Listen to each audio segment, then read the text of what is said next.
Missouri Supreme Court hands pro-choice advocates a key win in their quest to overturn the state's abortion ban. Now it's off to the races to get signatures to put the issue on the ballot.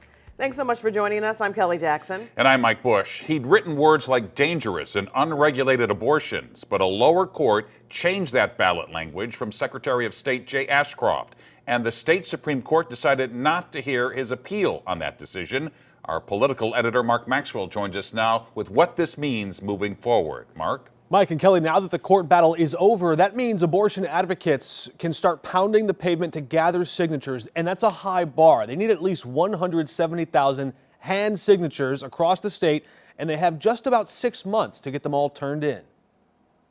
Ever since the U.S. Supreme Court returned the question of abortion back to the states, we've seen in Kentucky and Ohio and other states, there seems to be a surge in turnout when, abortion is literally on the ballot. Voters are turning out across the country to make their voices heard. 7 states so far have had these kind of ballot initiatives, either for or against reproductive rights. And in every state, it's went sort of the pro-choice way. Now the Missouri Supreme Court has weighed in, keeping in place an abortion ballot question judges had to rewrite when they rebuked Secretary of State Jay Ashcroft for using inaccurate and partisan language like dangerous, unregulated, and unrestricted abortions from conception to live birth. Ashcroft said, "We stand by our language," adding he was dismayed. I think we should all be dismayed with Jay Ashcroft at this point. Pro-choice advocates highlighted a poll conducted just last week that showed 48% of voters want to amend the Missouri Constitution to remove Missouri's ban on abortion. First of all, I'm always cautious with polls, but nothing's a slam dunk. That's why we put it to a vote of the people, because we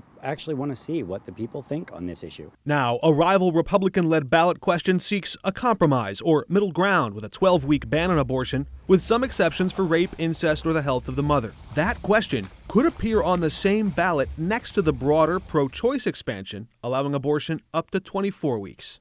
Do people vote yes on both of them, or do they sort of coalesce around one? I think the messaging, too, if the more conservative ballot initiative that's more like 12 weeks, do they campaign against the more like 24-week initiative? So I think it's going to be interesting to see how those folks supporting these initiatives either choose to work together or against each other. I think that's going to have a lot of sway in how Missourians see this issue.